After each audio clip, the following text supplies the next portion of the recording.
34-ാം സങ്കീർത്തനം അതിൻ്റെ 18-ാമത്തെ വാക്യമാണ് വായിക്കുന്നത്.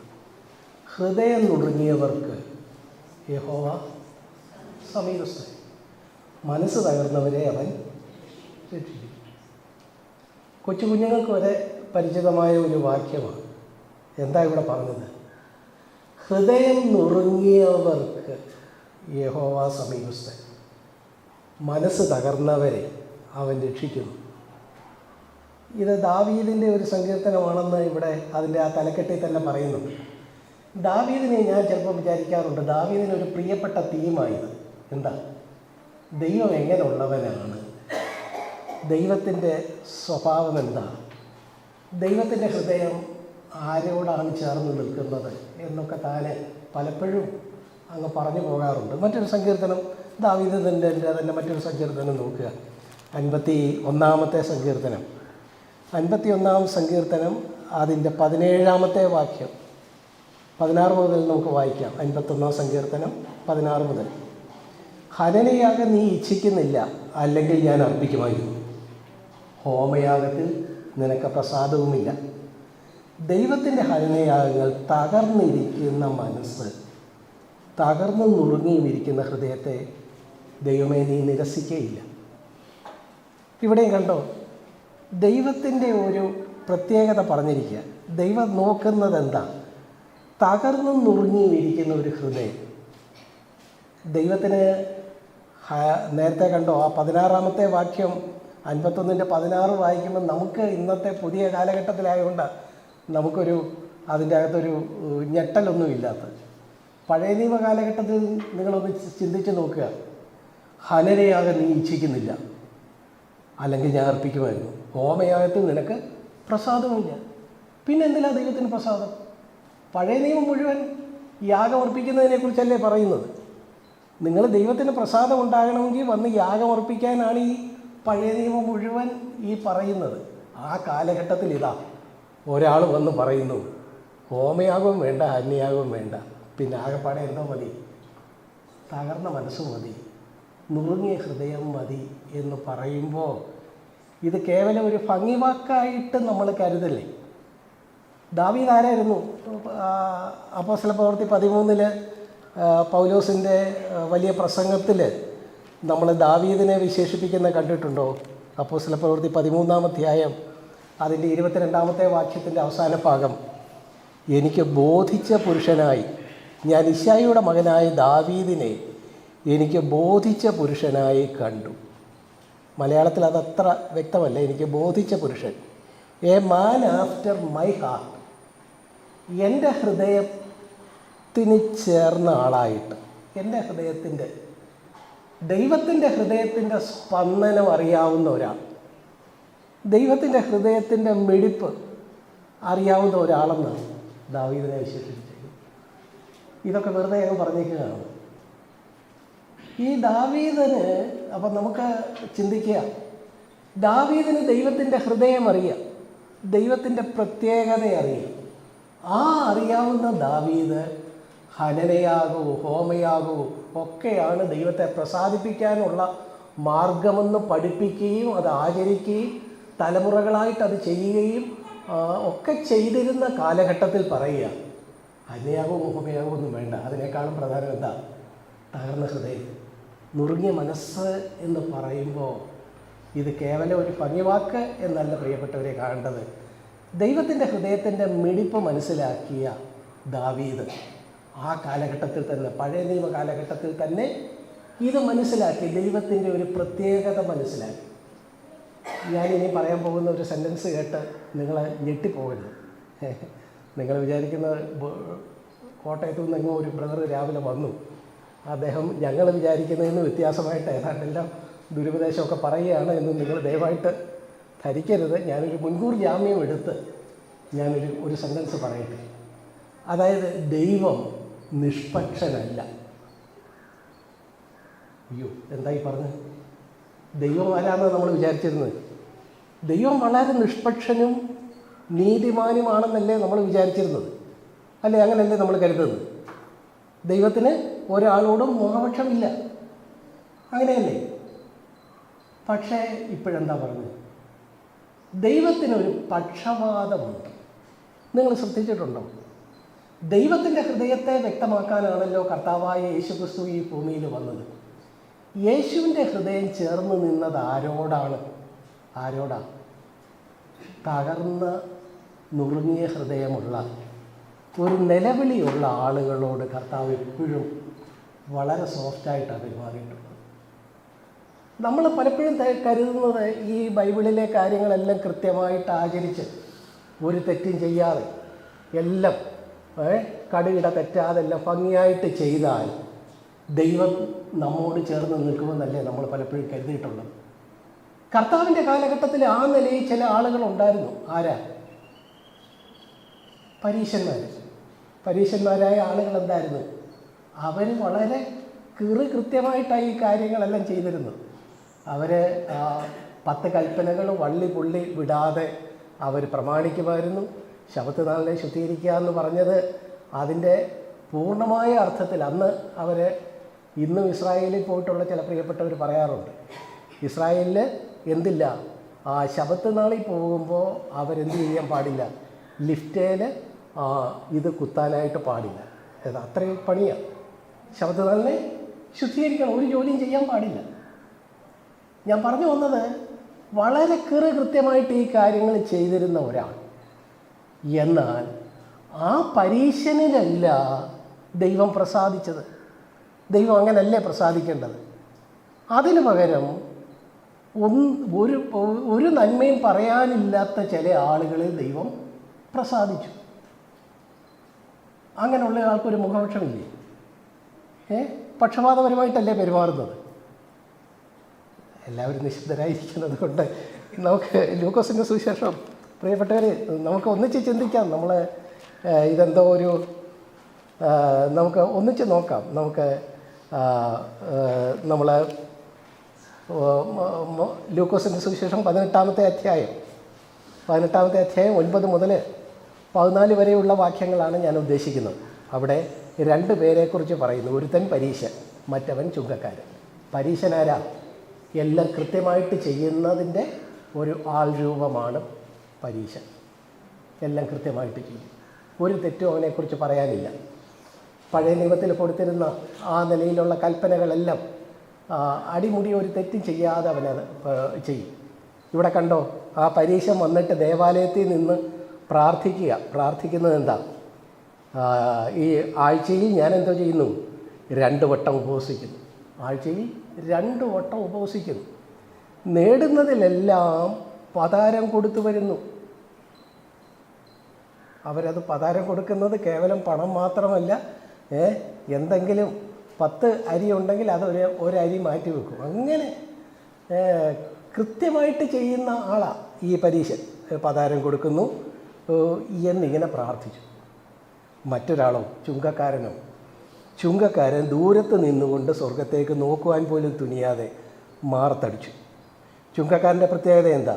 ദൈവമേ, പാപിയായ എന്നോട് കരുണയുണ്ടാകണമേ. ഇത്രയേ ഉള്ളൂ. ആട്ടെ, ഈ 2 പേരിൽ ആരെയാണ് ദൈവം നീതീകരിച്ചത്? ചുങ്കക്കാരനെ നീതീകരിക്കുന്ന ദൈവം നീതിമാനാണോ?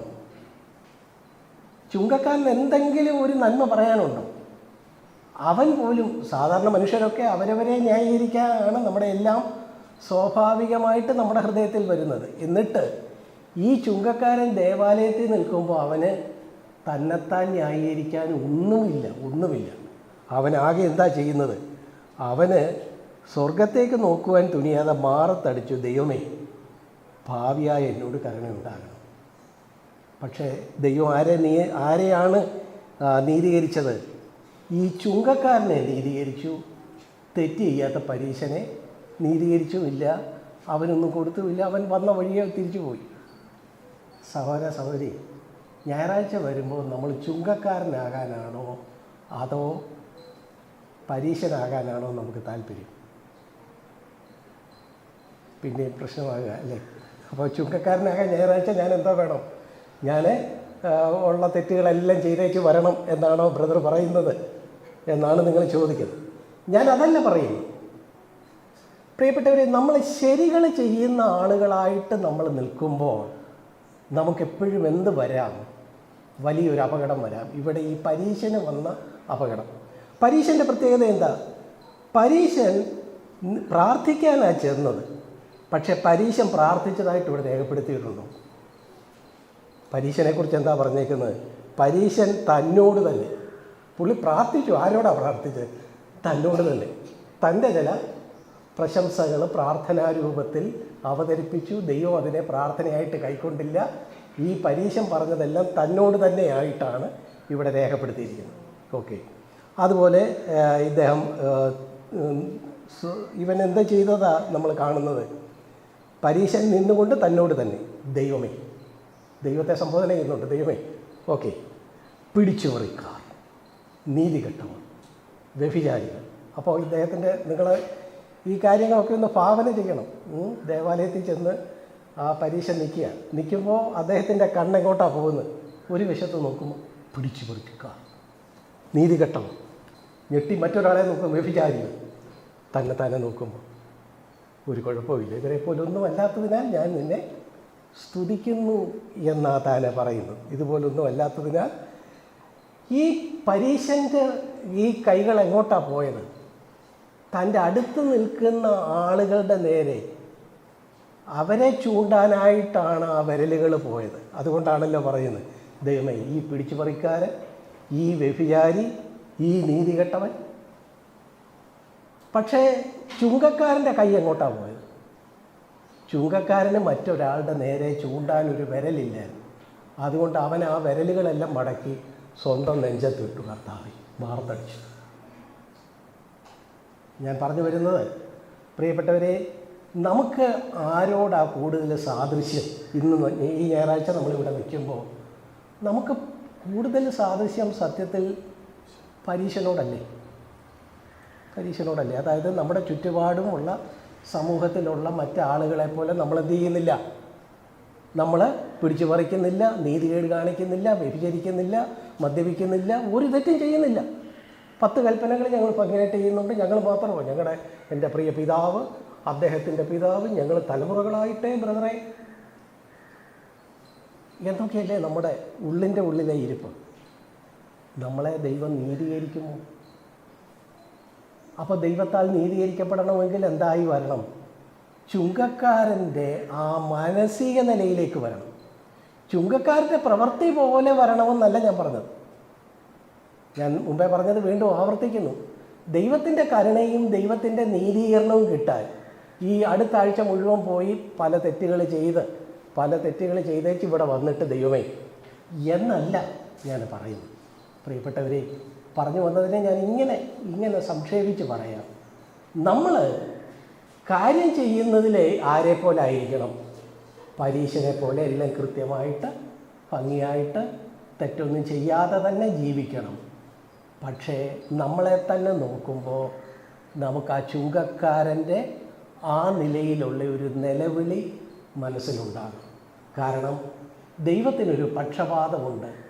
ദൈവത്തിന് തകർന്നിരിക്കുന്ന ഹൃദയം, നുറുങ്ങിയ മനസ്സ്, ഇതിനോടൊരു ചായ്വുണ്ട്. കർത്താവായ യേശുക്രിസ്തു ഈ ഭൂമിയിൽ വന്നപ്പോൾ നോക്കുക, എല്ലാം ഭംഗിയായിട്ട് ചെയ്യുന്ന ചില ആളുകൾ വന്നു. അവരോടൊക്കെ കർത്താവ് എന്താ പറഞ്ഞു? പരീശനോടൊക്കെ എന്താ പറഞ്ഞു? വെള്ള തേച്ച ഭയങ്കര ശബ്ദത്തിൽ, ഭയങ്കര നമ്മൾ ഞെട്ടിപ്പോകുന്ന നിലയിലൊക്കെ അവരോട് സംസാരിച്ചു. അതേസമയം വ്യഭിചാരത്തിൽ പിടിച്ച ഒരു സ്ത്രീ, ഞാനും നിന്നെ കുറ്റപ്പെടുത്തുന്നില്ല, മോളെ പോക്കോ, ഇനി മേലെ പാവം ചെയ്യരുത് കേട്ടോ. എന്തൊരു അലിവ! അങ്ങനെയാണോ നീതിയായിട്ട് ഒരാൾ പെരുമാറേണ്ടത്? ഈ കർത്താവിൻ്റെ പക്ഷപാതം അറിയാവുന്നവരാണ് ഇവളെ പിടിച്ചുകൊണ്ട് വന്നത്. ഈ കർത്താവിന് ഇങ്ങനെയൊക്കെയുള്ള ആളുകളോടാണ് കുറച്ച് അലിവെന്ന് ഇവർക്കറിയാം. അതുകൊണ്ട് കയ്യോടെ കർത്താവിനെ പിടികൂടാൻ വേണ്ടിയാണ് ഈ വ്യഭിചാരത്തിൽ പിടിക്കപ്പെട്ട സ്ത്രീയുമായിട്ട് വന്നിട്ട് പറയുന്നത്, കർത്താവെ, ഞങ്ങളുടെ പ്രമാണത്തിൽ പറഞ്ഞേക്കുന്നത് ഇങ്ങനെയുള്ളവരെ കല്ലെറിഞ്ഞ് കൊല്ലണമെന്നാണ്. ആട്ടെ, നീ എന്തോ പറയുന്നു? ഉടനെ കർത്താവ് പറയുന്നത് എന്താ? കർത്താവ് എന്താ പറയുന്നത്? നിങ്ങളിൽ പാപമില്ലാത്തവൻ ആദ്യത്തെ കല്ലെറിഞ്ഞോട്ടെ. കല്ലെറിയേണ്ടെന്ന് പറയുന്നില്ല. ഓക്കെ, ഈ പ്രമാണങ്ങളെ ഒന്നും തള്ളിക്കളയുന്നില്ല. പക്ഷേ ആദ്യത്തെ കല്ല് ആരെറിയണം? ഒരു തെറ്റും ചെയ്യാത്തവന് എറിയണം. അപ്പോൾ ദൈവത്തിൻ്റെ സ്വർഗത്തിൻ്റെ പ്രകാശം ആളുകളുടെ മേൽ പ്രതിഫലിച്ചു. അവർക്ക് ആ പ്രകാശത്തിന് മുമ്പാകെ നിൽക്കാൻ കഴിഞ്ഞില്ല. ഒരു തെറ്റും ചെയ്യാത്ത ഒരാളോ, ഞാൻ ആദ്യത്തെ കല്ലെറിയാനോ എങ്ങനെ എന്നെ കൊണ്ട് കഴിയും? കയ്യിലിരുന്ന കല്ല് ഓരോരുത്തരും പതുക്കെ പതുക്കെ അറിയാതെ തന്നെ കൈ നൂർന്നു പോയി. പതുക്കെ ഓരോരുത്തർ അവിടെ നിന്ന് അങ്ങ് സ്കൾക്ക് ചെയ്ത് സ്ഥലം കാലിയാക്കി. അവസാനം ഈ പാപിനിയായ സ്ത്രീ അവശേഷിച്ചു. കർത്താവ് പറഞ്ഞു, ആരും നിന്നെ കുറ്റം വിധിച്ചില്ലേ? ഇല്ല കർത്താവ്. ആട്ടെ, ഞാനും നിന്നെ കുറ്റം വിധിക്കുന്നില്ല. ഈ കൂട്ടത്തിൽ കുറ്റം വിധിക്കാൻ അർഹനായിട്ട് ആരെങ്കിലും ഉണ്ടെങ്കിൽ ഞാനേ ഉള്ളൂ. കാര്യം ഒരു പാപത്തെക്കുറിച്ചും കർത്താവിന് ബോധമില്ല. പക്ഷെ ഞാനും നിന്നെ കുറ്റം വിധിക്കുന്നില്ല എന്ന് പറഞ്ഞ് അവിടെ നിർത്തുന്നില്ല. അതിനെ തുടർന്ന് പറയുന്നു, മേലിൽ എന്ത് ചെയ്യരുത്? പാപം ചെയ്യരുത്. നമുക്ക് ഇപ്പോൾ നമ്മുടേതുപോലെയൊക്കെ ഉള്ള സഭകളിൽ സാധാരണ സംഭവിക്കാവുന്ന ഒരു കാര്യം എന്താ? നമ്മൾ ലോകത്തിൻ്റെ രീതികൾ വിട്ട് നമ്മുടേത് പോലെയുള്ള എല്ലാം ഭംഗിയായിട്ട് ചെയ്യുന്ന കൂട്ടത്തിലൊക്കെ ആകുന്നു. അങ്ങനെയൊക്കെ ആയി കഴിയുമ്പോൾ അറിയാതെ തന്നെ നമുക്ക് ഈ പറഞ്ഞ പരീശൻ്റെ ഒരു ഫേസ് കട്ട് പതുക്കെ വരിക. ഞങ്ങൾ CFCക്കാരെയോ ഞങ്ങൾ ആരെയും ഇപ്പോൾ സഹോദരന്മാരാരോ പറഞ്ഞ പോലെ ആരെയും റവറൻ്റ് എന്നൊന്നും വിളിക്കുന്നില്ല, എല്ലാവരെയും ബ്രദർ എന്നാണ് വിളിക്കുന്നത്. വാട്ട് ഇറ്റ് ഈസ്, ബ്രദറെന്ന് വിളിച്ചാലും റവറൻ്റ് എന്ന് വിളിച്ചാലും ഈ മനസ്സിലിരിപ്പ് എന്താ? ദൈവത്തെ കളിപ്പിക്കാനൊക്കുകയില്ല. ദൈവത്തെ എന്ത് ചെയ്യാനൊക്കുകയില്ല? കളിപ്പിക്കാനൊക്കുകയില്ല. കാര്യം ദൈവത്തിന് നമ്മുടെ ഹൃദയം അറിയാം. ഹൃദയം അറിഞ്ഞിട്ട് അവിടെ ഒരു തകർച്ചയുണ്ടെങ്കിൽ, നുറുക്കമുണ്ടെങ്കിൽ അങ്ങനെ ഒരുവനെ ചേർത്ത് പിടിക്കും. അതാണ് ദൈവത്തിൻ്റെ പക്ഷപാതിത്വം. പ്രിയപ്പെട്ടവരെ, ഈ ഒരു കാര്യം നമുക്ക് നമ്മുടെ ഹൃദയത്തിൻ്റെ ആഴത്തിൽ വരുമ്പോൾ നമുക്കെപ്പോഴും എന്തേ ചെയ്യാനൊക്കെയുള്ളൂ? എത്ര നമ്മൾ വിശുദ്ധിയിൽ മുന്നോട്ട് പോയാലും നമുക്ക് ദൈവസന്നിധി വരുമ്പോൾ ആ ദൈവിക പ്രകാശത്തിന് മുമ്പാകെ കർത്താവേ, അങ്ങനെ വരുമ്പോൾ ദൈവം നമ്മളെ എന്ത് ചെയ്യും? നമ്മളെ നീതീകരിക്കും. ഇവിടെ നമ്മൾ വായിച്ച വാക്യത്തിലേക്ക് നമുക്ക് മടങ്ങി വരാം. 34-ാമത്തെ സങ്കീർത്തനത്തിൽ നമ്മൾ കണ്ടത്, അവിടെ ദാവീദ് പറയുന്നത്, ഹൃദയം നുറുങ്ങിയവർക്ക് യഹോവ സമീപസ്ഥൻ, മനസ്സ് തകർന്നവരെ അവൻ രക്ഷിക്കുന്നു. ആ സങ്കീർത്തനം പറയുന്ന പശ്ചാത്തലം എന്താണെന്ന് നോക്കുക. ദാവീദ് അബീമേലെക്കിൻ്റെ മുമ്പിൽ വെച്ച് ബുദ്ധിഭ്രമം നടുക്കുകയും അവിടെ നിന്ന് അവനെ ആട്ടിക്കളയുകയും ചെയ്തിട്ട് അവൻ പോകുമ്പോൾ പാടിയ സങ്കീർത്തനം. 1 ശമൂവേൽ 21-10 മുതൽ 15 വരെയുള്ള വാക്യങ്ങളിലാണ് ഈ സംഭവം വിവരിക്കുന്നത്. എന്താ? ശൗലിനെ പേടിച്ച് ദാവീദ് ഓടി നടക്കുന്ന കാലഘട്ടം. ഓടി നടക്കുമ്പം വിചാരിച്ചു, എന്നാൽ ആകീശിൻ്റെ അടുത്ത് ചെന്നാൽ, ആകീശ് എന്നാണ് രാജാവിൻ്റെ പേര്, അദ്ദേഹത്തിൻ്റെ സ്ഥാനപ്പേരാണ് അബീമേലെക്ക്. അദ്ദേഹത്തിൻ്റെ അടുത്ത് ചെന്നാൽ അവിടെ സംരക്ഷണം കിട്ടുമെന്ന് വിചാരിച്ച് അവിടെ ചെന്നപ്പം പട മേടിച്ച് പന്തളത്ത് ചെന്നപ്പം പന്തവും കൊടുത്ത് പടാന്ന് പറഞ്ഞ പോലെ ഇവിടെ എല്ലാവരും കൂടെ കൂടിയിരുന്ന് പറയും, ഇവനാരാ? ഇവനെ 1000-ത്തെ കൊന്നും 10,000-ത്തെ കൊന്നും. ഇവനെക്കുറിച്ച് വലിയ പ്രശംസയൊക്കെ ആയിരുന്നു അവരുടെ ഇടയിൽ. അതുകൊണ്ട് ഇവനെ വിശ്വസിക്കരുതെന്ന് ആകീശിനോട് പറയുന്നു. കാര്യങ്ങൾ വഷളാകുമെന്ന് കണ്ടിട്ട് ഇദ്ദേഹം എന്ത് ചെയ്തു? ദൈവത്തിൻ്റെ ഹൃദയപ്രകാരമുള്ള മനുഷ്യൻ ദാവീദ് എന്തോ ചെയ്തു? ദാവീദ് തുപ്പലൊലിപ്പിച്ച് ഒരുമാതിരി പ്രാന്തം കളിച്ചു, പൊട്ടം കളിച്ച ഉടനെ ആകീശ് പറഞ്ഞു, ഇവിടെ തന്നെ പ്രാന്തന്മാർ കുറവായിട്ടാണ്. നോക്കുക, എന്തൊരു സ്വയം വിമർശനമാണ്. ഇവിടെ തന്നെ സ്ഥിരബുദ്ധിയില്ലാത്തവരുടെ എണ്ണത്തിനൊന്നും ഇവിടെ കുറവില്ലല്ലോ. എൻ്റെ രാജസദസ്സിൽ തന്നെ നിങ്ങൾ പലരും അത്ര നിങ്ങളുടെ മാനസിക നിലയെക്കുറിച്ച് എനിക്കറിയാം. ഇവിടെ ആളുകൾ കുറവായിട്ടാണോ ഇങ്ങനെ ഒരുത്തനെ കൂടെ കൊണ്ടുപോകുന്നത്? ആ തക്കം നോക്കി ദാവീദ് ഓടിക്കളഞ്ഞു. ദാവീദിനെ കൊന്നില്ല, പക്ഷെ ഓടിപ്പോകുമ്പോൾ രചിക്കുന്ന ഒരു സങ്കീർത്തനമാണ് ഇത്. ഈ സങ്കീർത്തനത്തിലാണ് പറയുന്നത്, ഹൃദയം നുറുങ്ങിയവർക്ക് യഹോവ സമീപസ്ഥൻ. ഓടിപ്പോകുമ്പോൾ ദാവീദിൻ്റെ ഹൃദയത്തിലൂടെ എന്തെല്ലാമായിരിക്കാം കടന്നുപോയത്. ദാവീദ് ഇശായിയുടെ വീട്ടിൽ വളരെ സന്തോഷമായിട്ടും സുഖമായിട്ടും ആടുകളെയൊക്കെ നോക്കി ജീവിക്കുകയായിരുന്നു. അപ്പോഴാണ് വിളിച്ച് ഇവൻ്റെ തലയിൽ ആ നിലയിൽ തൈലമൊക്കെ ഒഴിച്ച് അടുത്ത രാജാവാണെന്നും പറഞ്ഞ് ഉറങ്ങിക്കിടക്കുന്നവനെ വിളിച്ചുണർത്തി അത്താഴമില്ലെന്ന് പറയുന്ന പോലുള്ള ഒരു പരിപാടിയായിപ്പോയി അല്ലേ. ദാവീദിന് ഇതിനൊന്നും വലിയ താല്പര്യമില്ലായിരുന്നു. പക്ഷേ ദാവീദിനെ ശമൂവേൽ പറഞ്ഞ് അവൻ്റെ തലയിൽ ഈ പറഞ്ഞതുപോലെ രാജാവാകാനുള്ള തൈലമൊക്കെ ഒഴിച്ച് നിന്നെ രാജാവാക്കും എന്നൊക്കെ പറഞ്ഞ്. പക്ഷെ അന്ന് മുതൽ രാജാവിൻ്റെ മരുമകനുമായി. പക്ഷേ അന്ന് മുതൽ എന്തില്ല, ഒരു സ്വസ്ഥതയില്ല, എവിടെ നിൽക്കാനായിട്ടൊക്കുകയില്ല. ശൗല് കാലുവെന്ത നായെപ്പോലെ ഇട്ട് ഓടിക്കുക. ഒരിടത്തു നിന്ന് ഓടി മറ്റൊരിടത്ത് ഒരു ഗുഹയിൽ ചെല്ലുന്നു. അപ്പോൾ കാണാം അങ്ങേര് ആ ഗുഹയുടെ വാതിൽക്ക വന്നിരിക്കുന്നത്. പല രംഗങ്ങളും നമുക്ക് കുഞ്ഞുങ്ങൾക്കൊക്കെ അറിയാം. ഇങ്ങനെയുള്ള ഓട്ടം, ദൈവമേ ഇതിനെന്നാ ഒരു അറുതി? നീയല്ലേ എന്നോട് പറഞ്ഞത് നിന്നെയാണ് അഭിഷേകം ചെയ്തിരിക്കുന്നത് എന്നൊക്കെ പറഞ്ഞത് വെറും വാക്കായിരുന്നു. എന്നിത് നടക്കും. ഇവിടെ കണ്ടോ, ഞാനൊരു അന്യജാതിക്കാരൻ ഒരാളെ, സാധാരണ യഹൂദനൊന്നും അങ്ങനെ അഭയം തേടി മറ്റൊരാളുടെ അടുത്ത് പോവുകയില്ല. കാരണം അവരാണ് തിരഞ്ഞെടുക്കപ്പെട്ട ജനം, മറ്റൊരാളെ ആ നിലയിൽ കാണുകയില്ല. എന്നിട്ട് നിവർത്തിയില്ലാതെ ഈ ആഖീഷിൻ്റെ അടുക്ക ചെന്നത്. എന്നിട്ട് അവിടെ പോലും ഒരു അഭയം കിട്ടാതെ താൻ ഒരുമാതിരി ഭ്രാന്തൻ കളിച്ച് രക്ഷപ്പെടേണ്ടി വന്നു. ജീവനും കയ്യിലെടുത്ത് പിടിച്ച് ഓടുന്ന രംഗത്ത് ഹൃദയം നുറുങ്ങിയില്ലെങ്കിൽ അത്ഭുതമുള്ളൂ, അല്ലേ? മനസ്സ് തകർന്നില്ലെങ്കിലേ അത്ഭുതമുള്ളൂ. പ്രിയപ്പെട്ടവരെ, ഞാൻ പറയാൻ വന്നത് ഇതാ, സഹോദര സഹോദരി, എൻ്റെയും നിൻ്റെയും ജീവിതത്തിൽ ചിലപ്പം പ്രതികൂലമായ സാഹചര്യങ്ങൾ വരാം. നമുക്ക് അവിടെ നിൽക്കാനൊക്കാത്തവണ്ണം നമ്മുടെ അയൽക്കാർ, ചുറ്റുപാടുകൾ, സമ്മർദ്ദങ്ങൾ പലത് വരാം. സമൂഹത്തിൻ്റെ മുൻപാകെ നമ്മൾ നാണം കെട്ടു പോകുന്ന രംഗങ്ങൾ വന്നെന്ന് വരാം. പക്ഷെ അവിടെയൊക്കെയും നമ്മൾ ഓർക്കേണ്ട ഒരു കാര്യമുണ്ട്. ആ രംഗത്ത് ദൈവത്തെ പഴിക്കാതെ, ഇവിടെ കണ്ടോ, ഈ രംഗത്ത് ദൈവത്തിനെതിരെ പഴിയുടെ ഒരു വാക്കുപോലും ദാവീദ് ഈ സങ്കീർത്തനത്തിൽ പറയുന്നില്ല. മറിച്ച് ഈ സാഹചര്യം അവനെ നുറുക്കി, അവൻ തകർന്നു, അവൻ്റെ ഹൃദയം തകർന്നു. ആ തകർച്ചയോടെ അവൻ ഓടുമ്പം അവൻ പറയാ, ദൈവമേ നീ എൻ്റെ അടുത്തുണ്ടല്ലോ. അതുകൊണ്ട് ഇത് ബ്ലെസ്സിങ് ഇൻ ഡിസ്ഗൈസ് എന്ന് പറയുന്ന ഒരനുഭവമായിട്ട് താൻ എടുക്കുക. എന്ന് വെച്ചാൽ മറഞ്ഞിരിക്കുന്ന അനുഗ്രഹം.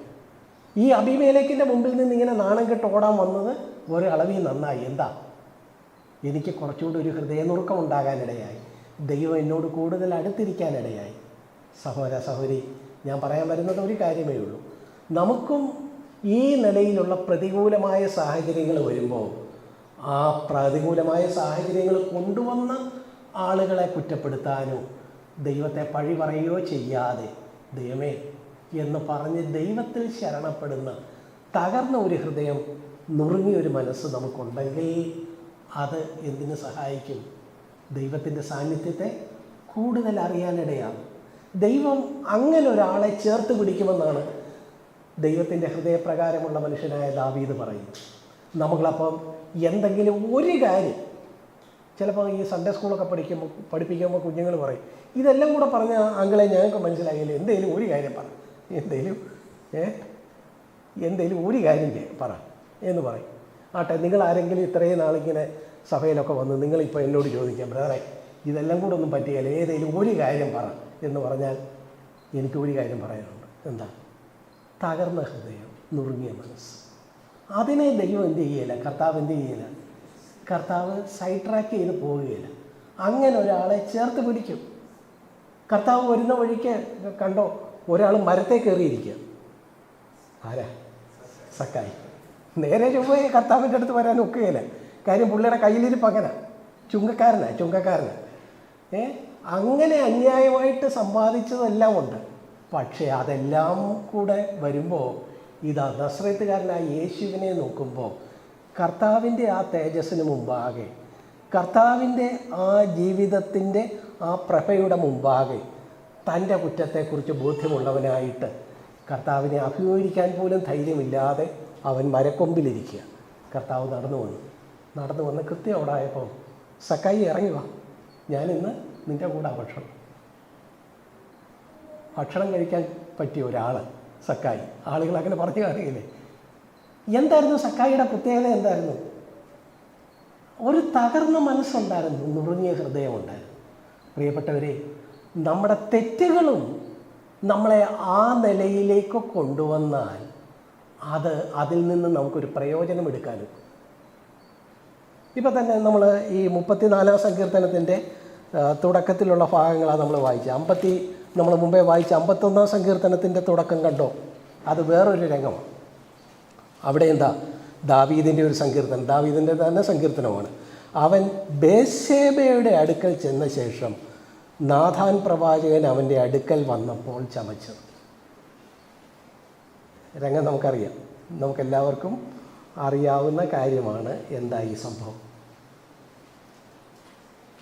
ദാവീദ് അങ്ങനെ ചെയ്യാമായിരുന്നു. ദാവീദ് എന്താ ചെയ്തത്? ദാവീദ് തൻ്റെ പടയാളിയായ ഊരിയാവിൻ്റെ ഭാര്യ ബേത്ശേബയെ ആ നിലയിൽ സ്വന്തമാക്കി. ആ സമയത്ത് ഊരിയാവ് എന്ത് ചെയ്യുക? ദാവീദിന് വേണ്ടി യുദ്ധമുന്നണിയിൽ പോയി യുദ്ധം ചെയ്യുക. വെയിൽ കൊണ്ട് ശത്രുക്കളുടെ അമ്പിനൊക്കെ ശരവ്യമായിട്ട് അവനിങ്ങനെ രാജ്യത്തെ കാക്കാൻ വേണ്ടി മുന്നണിയിൽ നിന്ന് പോരാടുന്ന ഒരു പട്ടാളക്കാരൻ്റെ ഭാര്യയാണ് രാജകൊട്ടാരത്തിൽ മട്ടുപ്പാവിൽ സുഖമായിട്ടിരിക്കുന്ന ദാവീദ് എന്ത് ചെയ്തത്? സ്വന്തമാക്കി. ഓക്കെ, അങ്ങനെ ആയിക്കോട്ടെ. അത് കഴിഞ്ഞിട്ട് ബത്ശേബ പറഞ്ഞു ഇത് പ്രശ്നമായി എന്ന് അറിഞ്ഞപ്പോൾ ദാവീദ് വളരെ ബുദ്ധിയായിട്ട് ഇത്രയും ഭംഗിയായിട്ട് ഒരു കാര്യം കൈകാര്യം ചെയ്യാൻ ഒക്കുമോ? യോവാബിനോ അവിടുത്തെ സൈന്യാധിപനോട് പറഞ്ഞു, മറ്റവനെ ഇങ്ങോട്ടൊന്ന് അയക്കും, ഊരിയാവിനെ ഇങ്ങോട്ട് അയക്കും. എന്നിട്ട് ഊരിയാവിനെ ഒരു ദിവസമെങ്കിലും ബത്ശേബയോടൊപ്പം കഴിയാൻ വേണ്ടി ആ വീട്ടിലേക്ക് പറഞ്ഞയക്കാൻ പരമാവധി ശ്രമിച്ചു. പക്ഷെ അവന് രാജ്യത്തോടും രാജാവിനോടും കൂറുള്ളവനായതുകൊണ്ട് അവൻ പറഞ്ഞു, ഞങ്ങൾ യുദ്ധത്തിലായിരിക്കുമ്പോൾ ഞാൻ എൻ്റെ വീട്ടിൽ പോയി ആ നിലയിൽ ഭാര്യയോടൊപ്പം സുഖമായിട്ട് ജീവിക്കുകയില്ല എന്ന് പറഞ്ഞപ്പോൾ ദാവീദിൻ്റെ ആ അടവ് പൊളിഞ്ഞു. ഉടനെ അടുത്ത അടവെടുത്തു. എന്താ? ഒരു കത്ത് എഴുതി. ഈ കത്തുമായിട്ട് വരുന്ന ഊരിയാവിനെ എന്തോ ചെയ്തോണം? യുദ്ധത്തിൽ അവന് ആ നിറയിലെ മുറിവേറ്റ് മരിക്കത്തക്ക ഒരു സ്ഥലത്ത് നിർത്തിയേക്കണം എന്ന് കത്തെഴുതി അവൻ്റെ കയ്യിൽ തന്നെ കൊടുത്തു വിടുന്നു. ഞാൻ ചിലപ്പോൾ ചിന്തിച്ചിട്ടുണ്ട്, ഊരിയാവ് ഈ കത്തുമായിട്ട് പോകുമ്പോൾ ഈ രാജാവ് എന്തുവേണം ഈ എഴുതിയേക്കുന്നതെന്ന് വിചാരിച്ച് ആരും കാണാതെ അതൊന്ന് തുറന്ന് വായിച്ചിരുന്നെങ്കിൽ എന്ത് കാണുമായിരുന്നു സ്ഥിതി. പക്ഷേ ഊരിയാവ് വളരെ വിശ്വസ്തനായിരുന്നു. അത്ര വിശ്വസ്തൻ. അവൻ സ്വന്തം മരണച്ചീട്ടുമായിട്ടാണ് പോകുന്നത്. യുദ്ധമുന്നണി ചെന്ന് യോവാബിനോ സൈന്യാധിപന് കൈമാറി. സൈന്യാധിപൻ അത് വായിച്ചിട്ട് എല്ലാം ചെയ്ത് രാജാവ് പറഞ്ഞതുപോലെ ഊരിയാവിനെ മുന്നിൽ നിർത്തി അവൻ കൊല്ലപ്പെടാനിടയായി. കൊല്ലപ്പെട്ട് കഴിഞ്ഞപ്പോൾ ദാവീദ് എന്തോ ചെയ്തു? ദാവീദ് ഊരിയാവിൻ്റെ ഭാര്യയെ ബത്ശേബയെ പട്ടമഹിഷിയായിട്ട് സ്വീകരിക്കുന്നു. അന്നേരവും രാജസദസ്സിലെ കവികൾ രാജാവിനെ സ്തുതിക്കുന്ന പാട്ടുകൾ ഉണ്ടാക്കി കാണും. എന്താ അവർ പാടിയത്? എന്തായിരിക്കും? ഞങ്ങളുടെ രാജാവ് എത്ര കാരുണ്യവാൻ. കണ്ടോ, ഒരു യുദ്ധത്തിൽ മരിച്ച ഒരു സാധാരണ പടയാളിയോടുള്ള ആദരവ് കൊണ്ട് അദ്ദേഹത്തിൻ്റെ ഭാര്യയെ രാജകൊട്ടാരത്തിൽ പട്ടമഹിഷിയായിട്ട് സ്വീകരിക്കാനുള്ള വിശാല ഹൃദയം. അങ്ങനെയായിരിക്കും സാധാരണ ജനം മനസ്സിലാക്കിയിരിക്കുക. രാജകൊട്ടാരത്തിലെ കവികളൊക്കെ രാജാവിനെ സ്തുതിക്കുന്ന പാട്ടുകളൊക്കെ എഴുതി കാണും. കണ്ടോ, എല്ലായിടത്തും തൊട്ടതെല്ലാം നേട്ടം. തൻ്റെ തട്ടിപ്പൊറ്റ മനുഷ്യൻ അറിഞ്ഞില്ലെന്ന് ദാവീദ് വിചാരിച്ചിരിക്കുക. എന്നാൽ ആര് കണ്ടു? മേളിലൊരാൾ കണ്ടു. നാഥാൻ പ്രവാചകനെ അയച്ചു. ഈ സംഭവങ്ങളൊന്നും ഞാൻ വിവരിക്കുന്നില്ല പ്രിയപ്പെട്ടവരെ. നാഥാൻ പ്രവാചകൻ വന്ന് പറഞ്ഞു കഴിഞ്ഞപ്പോൾ ദാവീദിന് എന്തുണ്ടായി? ദാവീദിന് പശ്ചാത്താപമുണ്ടായി. സഹോദരി, എനിക്കും നിനക്കും ചിലപ്പോൾ നമ്മൾ അറിയാതെയോ അറിഞ്ഞോ ഏതെങ്കിലും ഒരു തെറ്റിൽ വീണെന്നിരിക്കാം. പക്ഷേ അതിനെക്കുറിച്ചൊരു ബോധ്യം ദൈവവചനത്തിലൂടെയോ ദൈവദാസന്മാരിലൂടെയോ നമുക്ക് ലഭിക്കുമ്പോൾ അതിനു മുൻപാകെ അതിനെ ന്യായീകരിക്കാതെ താഴ്ത്തുന്ന ഒരു മനോഭാവമുണ്ടോ? നാഥാൻ പ്രവാചകൻ എങ്ങനെയാണ് വന്നത്? നമുക്ക് അറിയാം. ആ രാജസദസ്സിൽ എല്ലാവരും നിറഞ്ഞിരിക്കുന്ന ആ രാജസദസ്സിൽ രാജാവിനെക്കുറിച്ച് കവികളിങ്ങനെ പാടിക്കൊണ്ടൊക്കെ ഇരിക്കുന്ന രംഗത്തായിരിക്കും നാഥാൻ ഇങ്ങോട്ട് വരിക. എന്നിട്ട് താനൊരു കഥയൊക്കെ പറഞ്ഞിട്ട് അവസാനം ദാവീദ് ഉടനെ ഒരു ധീരോദാത്ത നായകനെ പോലെ ആ രാത്രി ചെയ്തത് ഇപ്പോൾ അവനെ കൈകാര്യം ചെയ്ത് കളയാം എന്നൊക്കെ പറഞ്ഞു. ഉടനെ നാഥ പറഞ്ഞു, ആ മനുഷ്യൻ നീതി. അയ്യോ, നേരത്തെ നമ്മൾ കണ്ട പോലെ ആ ചുങ്കക്കാരൻ അവൻ്റെ കൈ മറ്റൊരാടെ നേരെ ചൂണ്ടാനായിട്ട് വിരലില്ലാതെ ആ കൈ സ്വന്തം മാറത്തടിച്ചതുപോലെ ദാവീദിന് അപ്പോഴാണ് താൻ ചെയ്ത തിന്മകളെക്കുറിച്ചുള്ള ബോധ്യങ്ങളുണ്ടായത്. കൂടെ നിന്ന ആളെ വഞ്ചിച്ചു, അവനെ കൊലയ്ക്ക് കൊടുത്തു, അവൻ്റെ ഭാര്യയെ തട്ടിയെടുത്തു. ഇതെല്ലാം ചെയ്യുക. എന്നിട്ട് ഒരു ഹൃദയനുറുക്കമില്ലാതെ ഞാനിങ്ങനെ ആയല്ലോ. എന്നെക്കുറിച്ച് എന്തായിരുന്നു? ദൈവത്തിൻ്റെ ഹൃദയപ്രകാരം, man after God's own heart, ഇങ്ങനെയൊക്കെയാണ് വാഴ്ത്തപ്പെട്ടിരിക്കുന്നത്. എന്നിട്ട് ഞാൻ ഇങ്ങനെ ആയിപ്പോയല്ലോ.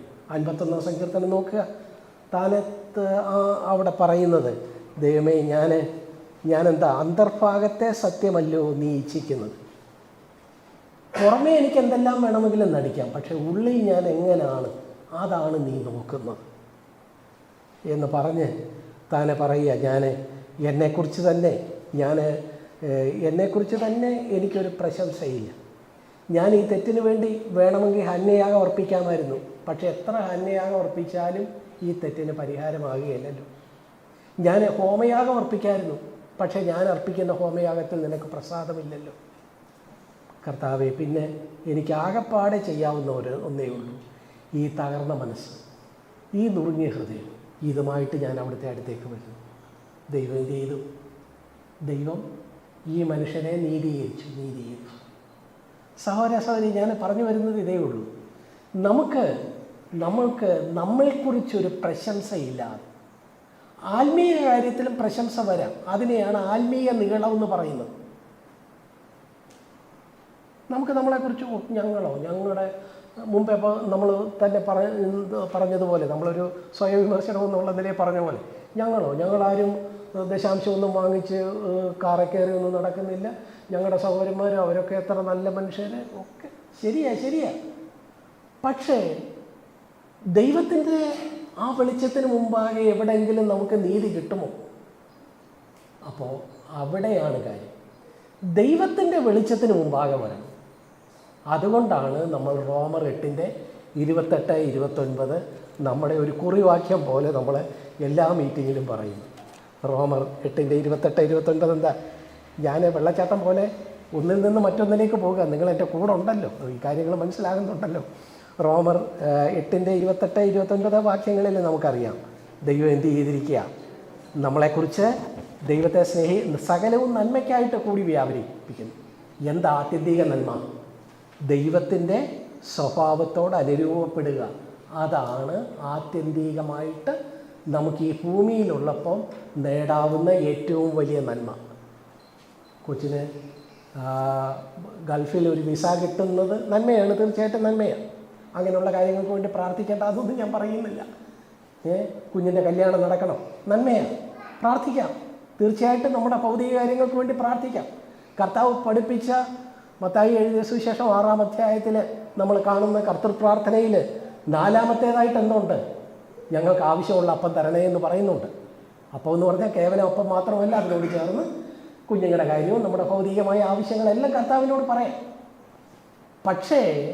പക്ഷേ കണ്ടോ, അതെല്ലാം പറയുമ്പോഴും നമ്മൾ ഓർക്കണം, കുഞ്ഞിൻ്റെ കല്യാണം നടക്കുന്നതും അവന് ഗൾഫിൽ വിസ കിട്ടുന്നതും നമുക്കൊരു പ്രൊമോഷൻ കിട്ടുന്നതും ഇങ്ങനെയുള്ള ഈ കാണുന്ന കാര്യങ്ങളല്ല ആത്യന്തിക നന്മ. നമുക്കൊരു ജീവിതമുണ്ട്. ആ ജീവിതം കൊണ്ട് നമ്മൾ എന്തായിത്തീരണം?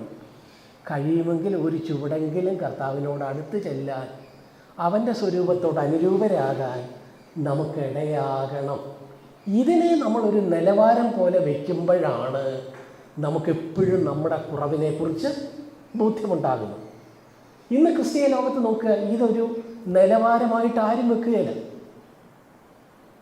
ഞാൻ പറയുന്നത്, മറ്റു പലരും ഇങ്ങനെ നമ്മൾ പറഞ്ഞാൽ പറയൂ, അങ്ങനെ വല്ലതും നമ്മളെക്കൊണ്ട് ജീവിക്കാൻ ഒക്കുമോ ബ്രദറെ? കർത്താവിൻ്റെ സ്വഭാവത്തോട്, കർത്താവാരാ ഞാനാരാ? നിങ്ങൾ ഭയങ്കര അഹങ്കാരത്തിൽ പറയുക കർത്താവിൻ്റെ സ്വഭാവത്തോട് അനുരൂപപ്പെടണം എന്നൊക്കെ, അങ്ങനെ വല്ലതും ജീവിക്കാൻ ഒക്കുമോ എന്നൊക്കെയാണ് നമ്മുടെ ചുറ്റുപാടുമുള്ള ക്രിസ്തീയ ലോകം ഈ വാക്യത്തിനെതിരെ പറയുന്നത്. എന്നിട്ട് അവരെന്ത് ചെയ്യുന്നു? ഇതിനെ ഒരു നിലവാരമായിട്ട് കാണാതെ അവരവരെത്തിപ്പെടുന്ന വിശുദ്ധിയുടെ കൊച്ചു കൊച്ചു തുരുത്തുകളെ മഹത്വവൽക്കരിച്ച് സന്തോഷിച്ച് ഏതാണ്ടൊക്കെ ആയി എന്ന് പറഞ്ഞ് നിൽക്കുക. അതേസമയം ഇതൊരു നിലവാരമായിട്ട് വെച്ചാൽ നമുക്കെപ്പോഴും എന്തുണ്ടാവും? ഒരു തകർന്ന മനസ്സ്, നുറുങ്ങിയ ഹൃദയമുണ്ടാകും. നമ്മൾ ഒന്ന് യോഹന്നാൻ, നമുക്ക് പരിചിതമായ വാക്യങ്ങളൊക്കെ നമ്മൾ വായിക്കുകയാണ്. നമ്മൾ 1 യോഹന്നാൻ 3-ാം അധ്യായം നോക്കുക. 3-ന്റെ 2-3 വാക്യങ്ങൾ. നാം ഇപ്പോൾ ദൈവമക്കളാകുന്നു, നാം ഇന്നതാകുമെന്ന് ഇതുവരെ പ്രത്യക്ഷമായിട്ടില്ല. അവൻ പ്രത്യക്ഷനാകുമ്പോൾ കർത്താവിൻ്റെ രണ്ടാമത്തെ വരവ്, കർത്താവ് രണ്ടാമത് വരുമ്പോഴാണ് നമ്മളെന്താകുന്നത്? 100% അവനെ പോലെ ആകുന്നു. 100% അവനെ പോലെ ആകുന്നു. ഓക്കെ, അത് സമ്മതിച്ചു. എന്നാൽ അതുകൊണ്ട് എന്തോ വേണം? അടുത്ത വാക്യം, അവനിൽ ഈ പ്രത്യാശയുള്ളവൻ എല്ലാം അവൻ നിർമ്മലനായിരിക്കുന്ന പോലെ തന്നെ തന്നെ നിർമ്മലീകരിക്കുന്നു, അല്ലെങ്കിൽ നിർമ്മലീകരിക്കണം. കണ്ടോ ആ നിലവാരം? കർത്താവ് അവനിൽ ഈ പ്രത്യാശയുള്ളവൻ അവൻ നിർമ്മലനായിരിക്കുന്നത് പോലെ, യേശുവിൻ്റെ സ്വഭാവത്തോട് അനുരൂപപ്പെടുക. അവൻ നിർമ്മലനായിരിക്കുന്നത് പോലെ നമ്മൾ നമ്മുടെ ഏറ്റവും നല്ല രീതിയിൽ ഓരോ ദിവസവും ജീവിച്ചിട്ട് രാത്രിയിൽ സന്ധ്യാപ്രാർത്ഥന കഴിഞ്ഞു, കുഞ്ഞുങ്ങൾ പായിട്ടു, പ്രാർത്ഥിച്ചു, അതെല്ലാം കഴിഞ്ഞ് അവർ ഉറങ്ങാൻ പോയി. നമ്മൾ ഉറങ്ങുന്നതിന് മുമ്പ് ഒരു നിമിഷം ദൈവസന്നിധിയിൽ നിൽക്കുമ്പോൾ നമ്മൾ ഇന്ന് പിന്നിട്ട ജീവിതത്തെക്കുറിച്ച് ചിന്തിക്കുമ്പോൾ എന്താ, ഞാൻ അത് ഭംഗിയായിട്ട് ചെയ്തു, ഇത് ഭംഗിയായിട്ട് ചെയ്തു, മറ്റാളുകളെ പോലല്ല, അത് ചെയ്തില്ല, ഇത് ചെയ്തില്ല, ഇന്ന കാര്യങ്ങളൊക്കെ ചെയ്തു എന്നൊക്കെ നമ്മൾ ഒരു പ്രശംസയുടെ ചിന്തകളായിരിക്കും നമുക്ക് പലപ്പോഴും ഹൃദയത്തിൽ വരുന്നത്.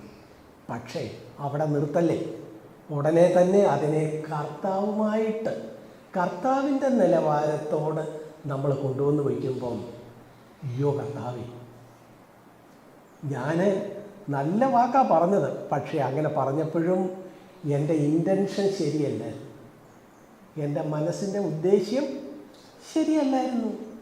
ഞാൻ എൻ്റെ ചിന്തയിൽ ഇന്നിൻ്റെ കാര്യങ്ങളാണ് പോയത്, പക്ഷേ ഞാൻ അതൊന്നും ഭാവിക്കാതെ വേറെ നല്ല മനോഹരമായ സെൻറ്റൻസുകളൊക്കെയാണ് പറഞ്ഞത്. ഇത്രയും ഒരു നാട്യക്കാരനുണ്ടോ? ഇത്രയൊരു അഭിനേതാവുണ്ടോ?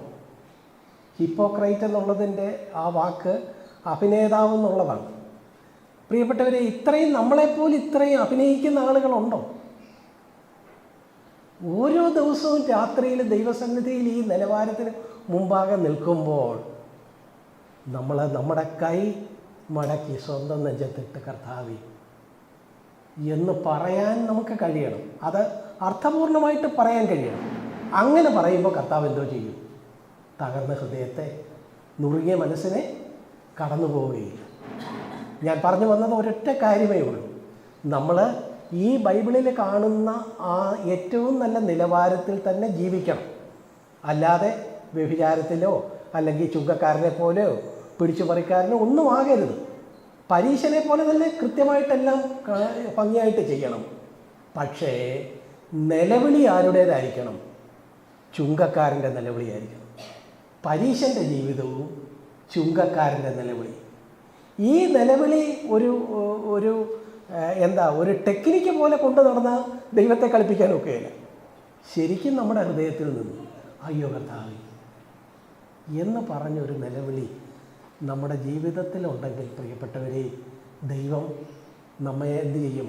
അവിടുത്തെ നെഞ്ചോട് ചേർത്ത് പിടിക്കും. ഇതാണ് ഒരൊറ്റ കാര്യം പറയാമോ എന്ന് ചോദിച്ചാൽ എനിക്ക് പറയാനുള്ളത്.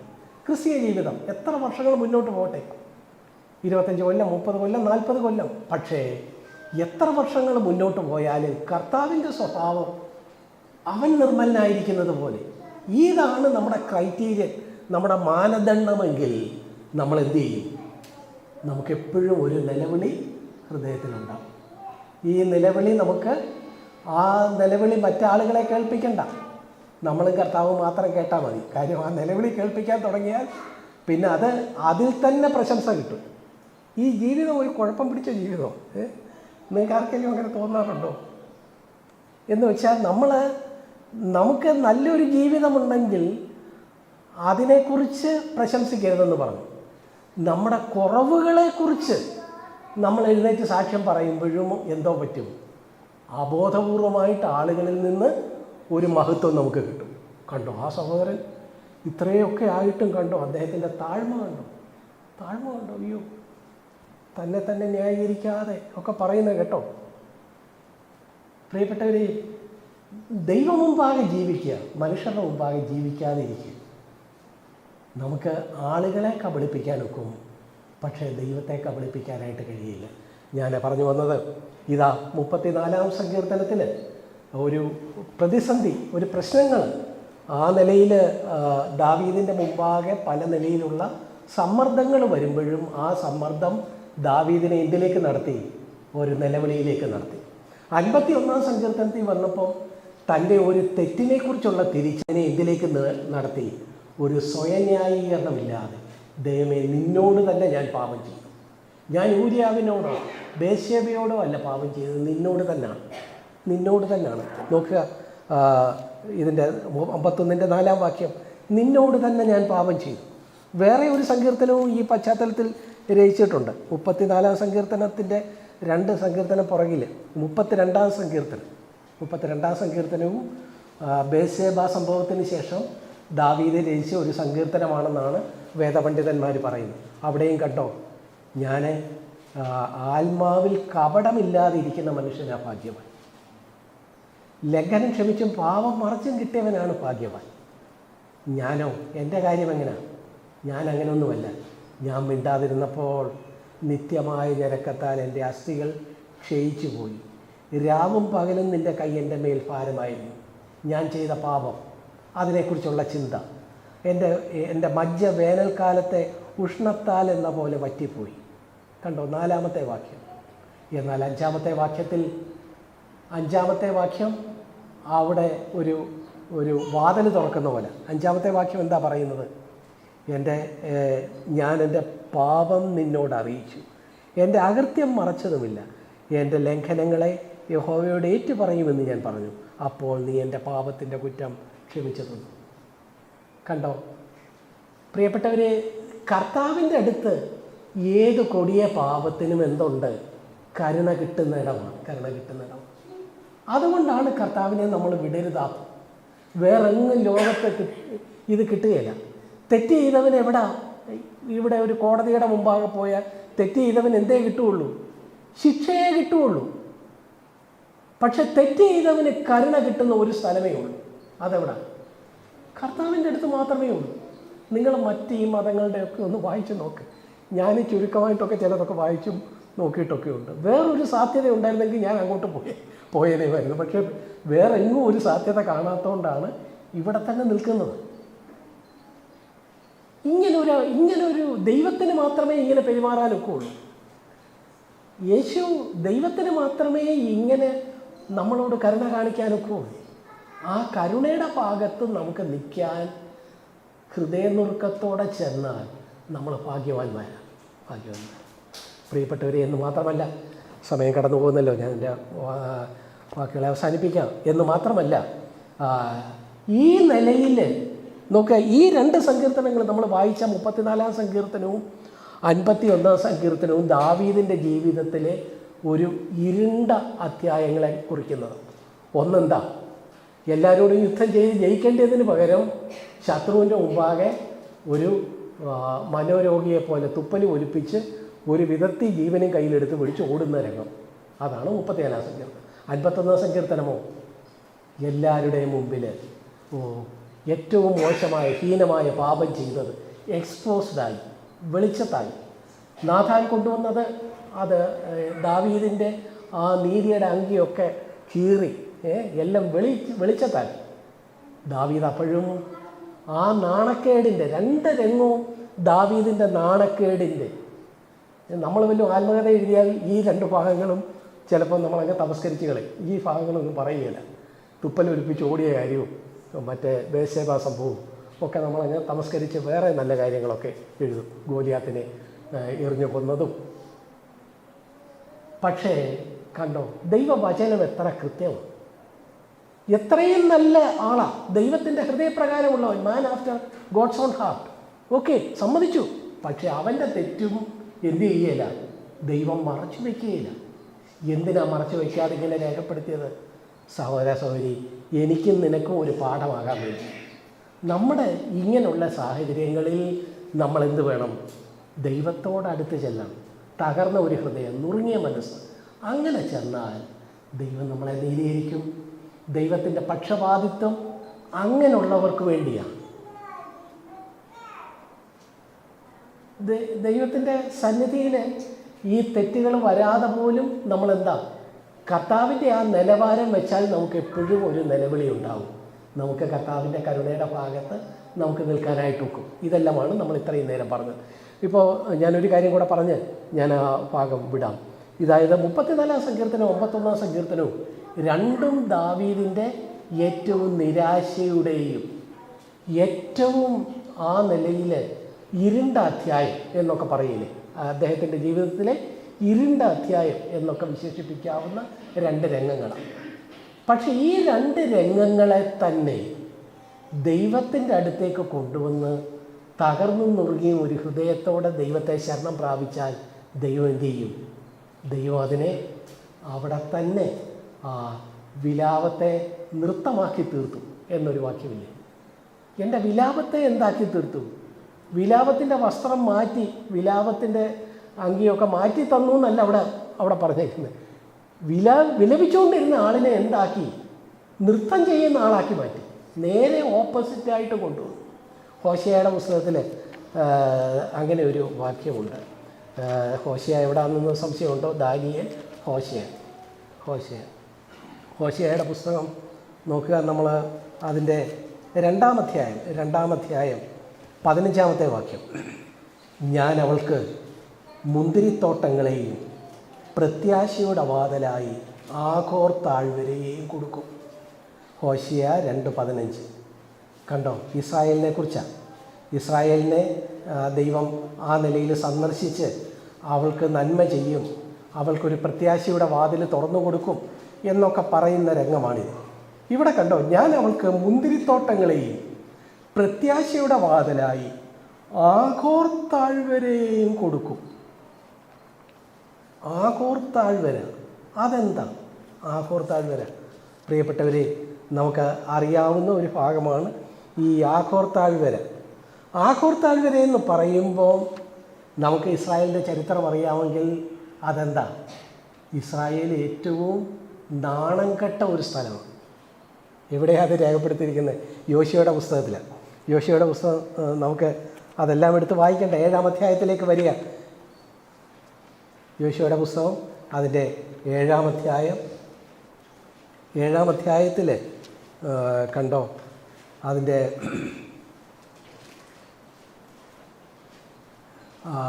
26-ാമത്തെ വാക്യം, 7-ന്റെ 26-ാമത്തെ വാക്യം, അല്ലെങ്കിൽ 25 മുതൽ വായിച്ചു തുടങ്ങാം.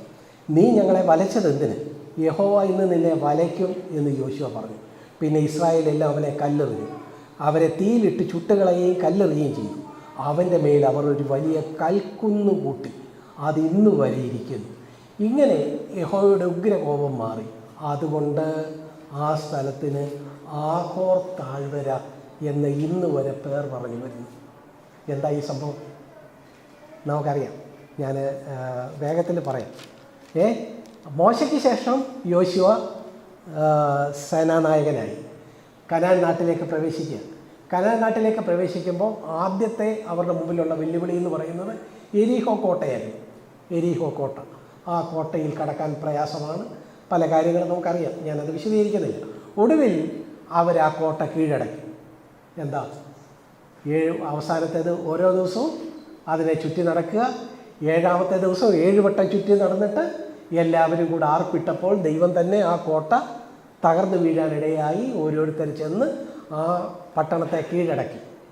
ഇസ്രായേല് മരുഭൂമിയിലൂടെ വന്ന് കനാനിൽ ആദ്യം നേടിയ വിജയമാണിത്. വളരെ പ്രധാനപ്പെട്ട ഒരു കാര്യമാണ്. അങ്ങനെ ഈ എരീഹോവിനെ കീഴടക്കാൻ പോകുമ്പോൾ യോശുവ പറഞ്ഞിരുന്നു, നിങ്ങൾ കീഴടക്കുന്നതൊക്കെ കൊള്ളാം, പക്ഷേ ഇതെന്താ? ഇത് ശപഥാർപ്പിതം. ശപഥാർപ്പിതം എന്ന് വെച്ചാൽ ഒരു ശപഥത്തിലൂടെ ഇത് ദൈവത്തിനായിട്ട് നേർന്നതാണ്. ഇതിൻ്റെ അകത്തുനിന്ന് നിങ്ങൾ ഒന്നും എടുക്കരുത്, സ്വന്തമായിട്ടൊന്നും ഒരാളും ഒന്നും എടുക്കരുത്, പൊന്നോ വെള്ളിയോ ഒന്നും എടുക്കരുത്, മുഴുവനും നശിപ്പിക്കണം. ഇത് ശപഥാർപ്പിതമാണ്. ഓക്കെ, എല്ലാവരും സമ്മതിച്ചു. പക്ഷേ ഈ എരീഹോ കോട്ട കീഴടക്കി. അത് കഴിഞ്ഞിട്ട് യോശുവ പറഞ്ഞു, ഇനി ഒരു കൊച്ചു പട്ടണമുണ്ട്, ഹായ്. അപ്പോൾ യുദ്ധത്തെക്കുറിച്ച് അറിയാവുന്നവരെല്ലാം കൂടെ പറഞ്ഞു, ഈ ഹായിയെ കീഴടക്കാൻ നമ്മൾ ഇത്രയും പേരൊന്നും പോകണ്ട, വല്ലതും 2000-3000 പേര് പോയാൽ മതി, കൊച്ചു പട്ടണമാണെന്നേ, നമുക്ക് ഈസി വാക്ക് ഓവറാണ്, വേഗം അവരെ തോൽപ്പിക്കാനും. എന്നാൽ അത് മതിയെന്ന് യോശുവയും പറഞ്ഞു. ഇവർ പോയി കീഴടക്കാൻ പോയപ്പോൾ അങ്ങോട്ട് പോയതിനേക്കാൾ ഇരട്ടി വേഗത്തിൽ തിരിച്ചോടേണ്ടി വന്നു. എന്താ സംഭവിച്ചത്? ഹായിയുടെ മുമ്പിൽ ഇവർ തോറ്റുപോയി എന്ന് മാത്രമല്ല, ഈ കൊച്ചു പട്ടണത്തിന് മുമ്പിൽ തോറ്റുപോയാൽ ഇനി കരൻ നാട്ടിലെ ബാക്കി കീഴടക്കേണ്ട രാജ്യങ്ങൾ വല്ലതും കീഴടക്കാൻ ഒക്കുമോ? ഒന്നും നടക്കാൻ പോകുന്നില്ല. കണ്ടോ എന്തുകൊണ്ട് ഇത് സംഭവിച്ചു? യോശുവ ദൈവത്തിൻ്റെ മുമ്പാകെ നെടുമ്പാട് വീണു. നിങ്ങൾ സമയമുള്ളപ്പോൾ ഈ അധ്യായം ഒന്ന് വായിച്ചു നോക്കുക. യോശുവ അങ്ങനെ ദൈവസന്നിധിയിൽ, ദൈവമേ എന്താ സംഭവിച്ചത്? ഉടനെ 7:10 പറഞ്ഞു, യഹോവ യോശുവയോട് അരുളി ചെയ്തു, നീ എഴുന്നേൽക്ക, നീ എന്തിനാ ഇങ്ങനെ വീണ് കിടക്കുന്നത്? ഇസ്രായേൽ പാപം ചെയ്തിരിക്കുന്നു. ഇത് ശപഥാർപ്പിതമാണ് എന്ന് യെരിഹോവിനെ കുറിച്ച് പറഞ്ഞു. പക്ഷേ അതിൽ നിന്ന് ഒന്നും എടുക്കരുതെന്ന് പറഞ്ഞു. പക്ഷേ ഇസ്രായേൽ പാപം ചെയ്തിരിക്കുന്നു. ഉടനെ യോശുവ എന്താ, ആരാ പാപം ചെയ്തതെന്ന് അറിയാൻ വേണ്ടി എല്ലാവരെയും വരുത്തി ചീട്ടിട്ടു. ചീട്ട് അവസാനം ആഖാൻ, അതിൻ്റെ 18-ാമത്തെ വാക്യം, ആഖാൻ പിടിക്കപ്പെട്ടു. ആഖാനോട് ചോദിച്ചു, മോനെ എന്താ നീ ചെയ്തത്? യോശുവ ചോദിച്ചു, എന്താ ചെയ്തു? ഉടനെ ആഖാൻ പറഞ്ഞു, ഞാനൊരു മനുഷ്യനല്ലേ, എനിക്ക് ഒരു ബാബിലോന്യ മേലങ്കിയും 200 ശേക്കൽ വെള്ളിയും കണ്ടപ്പോൾ 50 ശേക്കൽ തൂക്കമുള്ള ഒരു പൊൻകട്ടിയും കൂടെ കണ്ടപ്പോൾ പിന്നെ എനിക്ക് പിടിച്ചു നിൽക്കാൻ പറ്റിയില്ല. ഞാനത് സൂത്രത്തിൽ കൊണ്ടുവന്നു കുഴിച്ചിട്ടിരിക്കുക എന്നെല്ലാം ഉള്ള കാര്യം പറഞ്ഞു. ഉടനെ ദൈവത്തിൻ്റെ ന്യായവിധി അതിൻ്റെ പേര് എന്താ? ആഖാനെയും അവനുള്ള എല്ലാവരെയും, അവൻ്റെ പുത്രന്മാർ, പുത്രിമാർ, അവൻ്റെ കാള, കഴുത, ആട്, കൂടാരം, ഇങ്ങനെ അവനുള്ള സകലവും എങ്ങോട്ടാണ് കൊണ്ടുപോയത്? ആഖോർ താഴ്വരയിൽ കൊണ്ടുപോയി. 7-ന്റെ 24-ാം വാക്യത്തിൻ്റെ അവസാന ഭാഗം നോക്കുക. ഈ ആഖാനെയും അവൻ്റെ ബന്ധുമിത്രാദികളെയും അവൻ്റെ ഭാര്യയും കുട്ടികളെയും അവൻ്റെ സ്വത്തും എല്ലാം എങ്ങോട്ട് കൊണ്ടുപോയി? ആഖോർ താഴ്വരയിൽ കൊണ്ടുപോയി. എന്നിട്ട് ഇസ്രായേൽ മുഴുവൻ അവരെ കല്ലെറിഞ്ഞു, അവരെ ചുട്ടുകളഞ്ഞു, ഒരു കുന്ന് അവരുടെ മേൽ കൂട്ടി. എന്നിട്ട് ഇന്നും ആ സ്ഥലത്തിന് ആഖോർ താഴ്വര എന്ന് പേരിട്ടേക്കും. ഇനിയും അവിടെ നിന്നാണ് നമ്മൾ ഹോശേയ 2:15 പോകുന്നത്. എന്താ? ഞാൻ അവൾക്ക് പ്രത്യാശയുടെ ഒരു വാതിൽ തുറന്നു കൊടുക്കുമെന്നല്ല പറഞ്ഞത്. ഈ തുറന്നു കൊടുക്കുന്ന വാതിൽ എവിടാ? ആഖോർ താഴ്വരയില്ല. ആഖോർ താഴ്വര എന്ന് പറയുന്നത് എന്താ? നാണക്കേടിൻ്റെ, ഇസ്രായേലിൻ്റെ തോൽവിയുടെ, ചതിയുടെ, വഞ്ചനയുടെ, അനുസരണമില്ലായ്മയുടെ ഒക്കെ നിദർശനമായ സ്ഥലമാണ് ആഖോർ താഴ്വര. ആ ആഖോർ താഴ്വരയിലാണ് ഞാൻ എന്ത് ചെയ്യാൻ പോകുന്നത്? പ്രത്യാശയുടെ ഒരു വാതിൽ തുറന്നു കൊടുക്കാൻ പോകുന്നത്. നമുക്ക് പ്രിയപ്പെട്ടവരെ, സഹോദരി, എൻ്റെയും നിൻ്റെയും ഏറ്റവും നാണക്കേടിൻ്റെ അതേ രംഗത്ത് തന്നെ ദൈവം എന്തോ ചെയ്യും? പ്രത്യാശയുടെ ഒരു വാതിൽ തുറന്നു. ഈ ദൈവത്തെ നമുക്കെങ്ങനെ സ്തുതിക്കാതിരിക്കാം? ദൈവം കണ്ടോ, ഈ ഇസ്രായേലിനോട് പറയുക, ഈ ആഖോർ താഴ്വരയെ തന്നെ ഞാൻ പ്രത്യാശയുടെ വാതിലായിട്ട് തുറന്നു കൊടുക്കും. പ്രത്യാശ നമുക്ക് അറിയാം. പ്രത്യാശയുടെ പ്രത്യേകത എന്താ? പ്രത്യാശ എന്ന് പറഞ്ഞാൽ ആശയാണ്. ആശ വെറും ഹോപ്പല്ല. പ്രത്യാശ എന്ന് വെച്ചാൽ നല്ലൊരു പ്രത്യാശയ്ക്ക് നല്ലൊരു ഡെഫിനിഷൻ നമുക്ക് ഈ റോമർക്ക് എഴുതിയ ലേഖനത്തിൽ കാണാൻ കഴിയും. റോമർ 4 പ്രത്യാശ എന്ന് പറയുമ്പോൾ ഇംഗ്ലീഷിൽ നമ്മൾ നോക്കിയാൽ, നമുക്ക് സാധാരണ മലയാളത്തിൽ സംശയം ഉണ്ടെങ്കിൽ നമ്മൾ ഇംഗ്ലീഷിൽ നോക്കിയാണല്ലോ കാര്യങ്ങൾ മനസ്സിലാക്കുന്നത്. ഇംഗ്ലീഷിൽ അത് ബ്രദറെ അങ്ങനെയാണ് എന്നൊക്കെയാണ് ചിലർ പറയുന്നത്.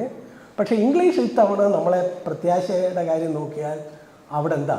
അത് നമ്മളെ തെറ്റിദ്ധരിപ്പിച്ച് കളയും. കാര്യം പ്രത്യാശയ്ക്ക് ഇംഗ്ലീഷിൽ ഹോപ്പെന്നേ ഉള്ളൂ. ഹോപ്പെന്ന് വെച്ചാൽ പ്രതീക്ഷയാണ്. പ്രതീക്ഷ, നല്ലൊരു ഹോപ്പ്. പക്ഷേ പ്രത്യാശ എന്ന് പറയുന്നത് ഹോപ്പ് എഗൻസ്റ്റ് ഹോപ്പാണ്. ആശയ്ക്ക് വിരോധമായ ആശയാണ് പ്രത്യാശ. ഇവിടെ ഇതാ റോമർക്ക് എഴുതിയ ലേഖനം 4-ാം അധ്യായം അതിൻ്റെ 18-ാമത്തെ വാക്യത്തിൻ്റെ അവസാന ഭാഗമാണ് പ്രത്യാശയുടെ ഒരു നല്ല ഡെഫിനിഷനായിട്ട് നമുക്ക് എടുക്കാവുന്നത്. അവൻ ആശയ്ക്ക് വിരോധമായി ആശയോടെ വിശ്വസിച്ചു. ആരെക്കുറിച്ചാണ് പറയുന്നത്? അബ്രഹാമിനെ കുറിച്ചാണ് പറയുന്നത്. അബ്രഹാം എന്തായി? ബഹുജാതികൾക്ക് പിതാവാകുമെന്നായിരുന്നു ആ നിലയിലുള്ള പ്രവചനം. ദൈവത്തിൻ്റെ വാഗ്ദാനം അതായിരുന്നു, ബഹുജാതികൾക്ക് പിതാവാകും. അവസാനം പ്രായമായി, വയസ്സായി, 100 വയസ്സായി, ഭാര്യയ്ക്കും പ്രായമായി, ഒരു കുഞ്ഞുണ്ടാകാൻ, ഒരു കുഞ്ഞിക്കാല് കാണാനുള്ള എല്ലാ സാധ്യതയും അവസാനിച്ചു.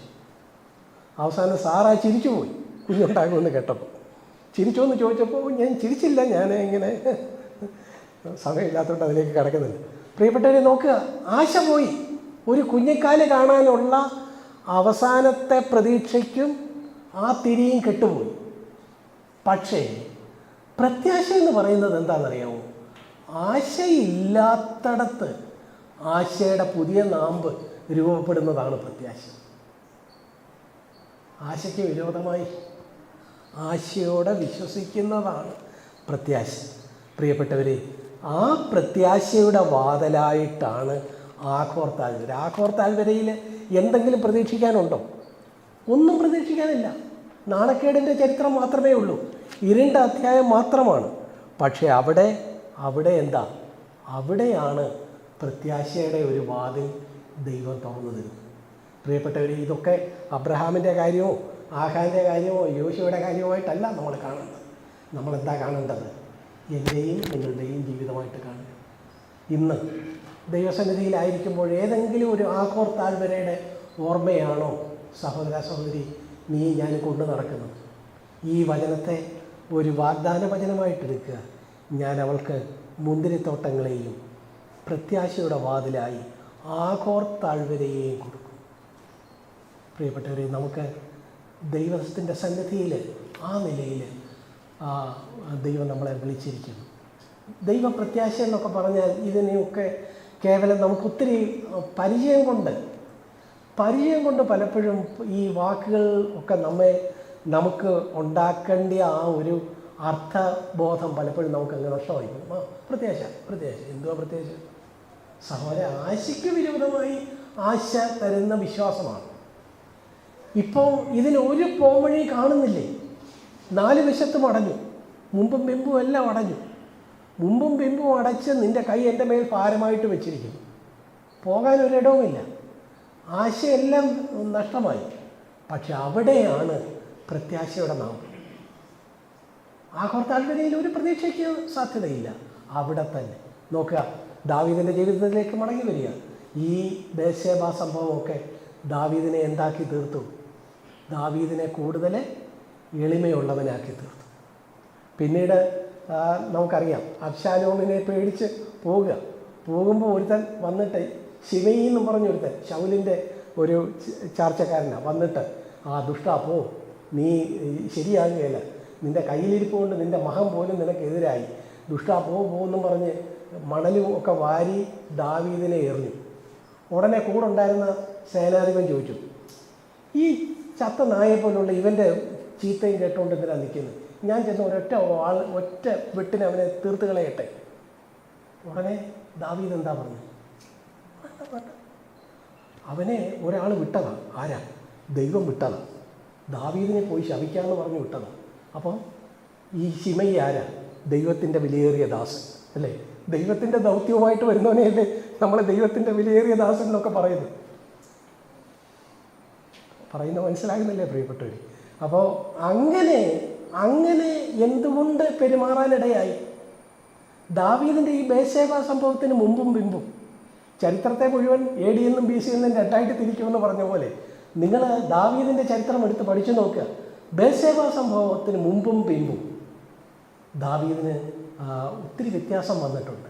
തന്നെ ആ നിലയിൽ ശപിച്ച ആ ശിമയെ പോലും അവനെ പോലും വെറുതെ വിട്ട ആ മനുഷ്യൻ ദൈവത്തിൻ്റെ സാന്നിധ്യത്തെ തൻ്റെ ശത്രുക്കളിൽ പോലും തിരിച്ചറിഞ്ഞവൻ. 27-ാം സങ്കീർത്തനം ദാവീദിൻ്റെ മറ്റൊരു സങ്കീർത്തനമാണ്. ദാവീദിൻ്റെ ആ സങ്കീർത്തനത്തിൽ അതിൻ്റെ 4-ാമത്തെ വാക്യം കണ്ടോ? നമ്മുടെ കുഞ്ഞുങ്ങൾക്ക് വരെ അറിയാവുന്ന ഒരു വാക്യമാണ്. 27-ാം സങ്കീർത്തനം 4-ാമത്തെ വാക്യം. ഞാൻ യഹോവയുടെ ഒരു കാര്യം അപേക്ഷിച്ചു, അത് തന്നെ ഞാൻ ആഗ്രഹിക്കുന്നു, യഹോവയുടെ മനോഹരത്വം കാണുവാനും അവൻ്റെ മന്ദിരത്തിൽ ധ്യാനിപ്പാനും എൻ്റെ ആയുഷ്കാലമൊക്കെയും ഞാൻ യഹോവയുടെ ആലയത്തിൽ പാർക്കേണ്ടതെന്നല്ലേ. ആരാ ഇത് പറയുന്നത്? എന്തും ഇച്ഛിക്കുന്നത് എന്തും കയ്യിലാക്കാവുന്ന രാജാവാണ്. എല്ലാ സമ്പത്തും എല്ലാ സൗകര്യങ്ങളും ഉള്ളവൻ. പക്ഷേ ആ ദാവീദ് പറയുന്നു, എനിക്ക് ആകെപ്പാടെ ഒരൊറ്റ കാര്യം മതി. എന്താ? ദൈവത്തിൻ്റെ മനോഹരത്വം ഒന്ന് കാണും. ദൈവത്തിൻ്റെ പ്രസൻസിനായിട്ടുള്ള ആ നിലയിലൊരു എർജ്, ആ നിലയിലൊരു ദാഹം, ഇതെല്ലാമാണ് ദാവീദിന് ഈ സംഭവങ്ങളെല്ലാം സമ്മാനിച്ചത്. ചുമ്മാതാണോ ദാവീദിനെ അപ്പോസ്തലപ്രവൃത്തി 13-ാം അധ്യായത്തിൽ man after God's own heart എന്ന് പറഞ്ഞത്? പ്രിയപ്പെട്ടവരെ, ഈ മനുഷ്യൻ്റെ ആ നിലയിലുള്ള പരാജയങ്ങളെ എണ്ണിയും പറഞ്ഞു. എന്തിന്? നമുക്ക് നമ്മളെ തന്നെ ശപിച്ചു നിരാശപ്പെട്ടും വിഷമിച്ചും ഇരിക്കാതിരിക്കാൻ വേണ്ടിയാണ്. ദൈവം എപ്പോഴും എന്താ ചെയ്യുന്നത്? ആഘോർത്താഴ്വരെയും പ്രത്യാശയുടെ വാതിൽ തുറന്നു തരുന്നവനാണ്. ആകപ്പാടെ ഒരൊറ്റ കാര്യം മതി, തകർന്ന ഹൃദയം, നുറുങ്ങിയ മനസ്സ്. അതുണ്ടെങ്കിൽ നമുക്ക് ഈ പ്രയാസങ്ങളെല്ലാം അതിജീവിച്ച് ദൈവത്തോടൊപ്പം ചേർന്ന് നിൽക്കാനുള്ള. ചിലപ്പം സഭയിലൊക്കെ കണ്ടിട്ടില്ലേ, ചില പാവപ്പെട്ട സഹോദരന്മാർ, അവർക്ക് വലിയ തിയറി ഒന്നും പറഞ്ഞുകൂടാ, വലിയ വേദശാസ്ത്രമൊന്നും പറഞ്ഞുകൂടാ. നമ്മളെപ്പോലെ ത്രിയേകത്വത്തിൻ്റെ സൂക്ഷ്മാംശങ്ങളൊക്കെ തലനാരിൻ്റെ കീറി വിശദീകരിക്കാനൊന്നും പാവങ്ങൾക്ക് അറിഞ്ഞുകൂടാ. അവർ എണ്ണീറ്റ് പക്ഷേ ഒരു വാചകം പറഞ്ഞു കഴിയുമ്പോൾ അവരുടെ കണ്ണുനീർ, അവരുടെ ഹൃദയത്തിൻ്റെ ഒരു തേങ്ങൽ, അത് ആ സഭയെ മുഴുവൻ എത്രമാത്രം വിശുദ്ധിയിലേക്ക് കൈപിടിച്ചായിരിക്കും. നമ്മുടെ 1 മണിക്കൂർ പ്രസംഗം പോലും ആളുകളെ ഏശുകയില്ല, എല്ലാവരും ഇരുന്ന് ഉറങ്ങുകയൊക്കെയാണ്. എന്നാൽ ഈ പാവപ്പെട്ട സഹോദരി എന്താ വ്യത്യാസം? നമ്മൾ ഒത്തുവാക്യം എല്ലാം നോക്കി, മറ്റേ അദ്ദേഹം അങ്ങനെ പറഞ്ഞിരിക്കുന്നു, ഇദ്ദേഹം ഇങ്ങനെ പറഞ്ഞിരിക്കുന്നു, ഇതെല്ലാം സ്റ്റഡി ചെയ്ത് കൊണ്ടുവന്ന് ഭംഗിയായിട്ട് അവതരിപ്പിക്കുക. ആളുകളെ സ്പർശിക്കുന്നില്ല. മറ്റേത് തകർന്ന ഹൃദയം, നുറുങ്ങിയ മനസ്സ്. പ്രിയപ്പെട്ടവരെ, നമ്മൾ ആ നിലയിൽ ഒരാളായി തീരണം. അത് കേവലം ഈ മീറ്റിങ്ങിൽ മാത്രം ഒതുങ്ങി നിൽക്കരുത്. നമ്മൾ ഈ സൗകര്യമാരെക്കുറിച്ച് നല്ല കാര്യം പറഞ്ഞപ്പോൾ അതിൻ്റെ മറുവശവും പറയാൻ പറ്റും.